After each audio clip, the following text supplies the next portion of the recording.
Okay, go ahead and turn his alarm on, or his ignition on.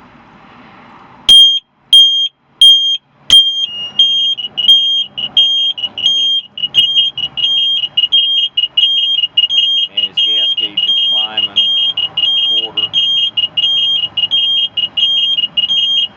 And you could hear his depth finder alarm going off.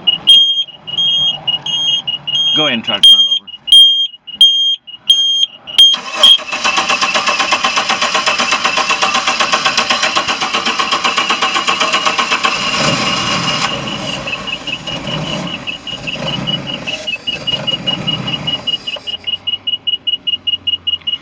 So it's not getting any gas. It's got gas in the tank, and you've got 2 alarms going off, but that other alarm will stay on until we get oil pressure.